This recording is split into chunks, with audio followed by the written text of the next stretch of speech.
Le monde littéraire s'agrandit d'un ouvrage issu d'un des trois écrits par son auteur. L'ouvrage présenté « Quand le soleil éclaira la nuit » est le titre de l'ouvrage sorti par Docteur parmi les trois, dont le lancement officiel de ses œuvres s'est déroulé le samedi 30 août 2025 à l'hôtel Novotel de Cotonou. Une présentation qui s'est faite entre l'auteur et son interlocuteur qui avait déjà pris connaissance de l'œuvre à travers une série de questions-réponses conduites par l'interlocuteur même. L'assistance composée entre autres de blogueurs, journalistes, littéraires, universitaires, personnel de santé a bénéficié du fruit de réflexion et de l'expérience professionnelle de son auteur sur les thématiques abordées, à savoir la résilience, l'éveil des consciences, la lumière que chacun peut apporter même dans les situations les plus obscures ou insoutenables.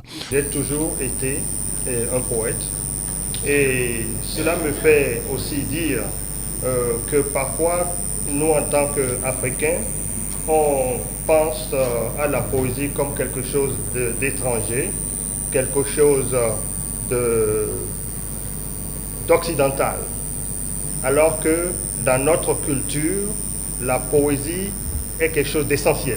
Et la particularité que nous avons sur notre continent, c'est que nous cherchons Dieu et nous cherchons Dieu un peu partout, pensant qu'il est ailleurs. Nous avons accueilli les chrétiens, le christianisme, pensant que c'est le Dieu qui va nous sauver. Nous avons accueilli l'islam en tant qu'Africains et d'autres religions sont venues après. Mais en fin de compte, il faut qu'on se rappelle que nous faisons partie de Dieu. Donc, en fait, ce que nous recherchons est en nous et nous le cherchons ailleurs. Quand le soleil éclaira la nuit, c'est en fait un thème qui dit que l'inspiration, la lumière,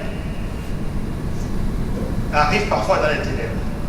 La cérémonie est marquée également par des témoignages et une séance de dédicace, suivant quelques interviews recueillies. Même si on est pris dans les tralala de la vie quotidienne, il faut que de temps en temps, on s'arrête pour se poser la question pourquoi, où est-ce qu'on va et pourquoi, qu'est-ce qu'on fait ici, ok? Et aussi des questions de société.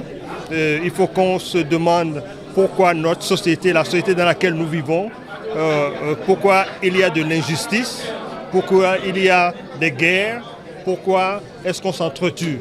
Donc c'est des questions philosophiques que je me pose et que j'exprime dans mes écrits pour en fait instiller des idées dans la tête des gens, surtout les jeunes.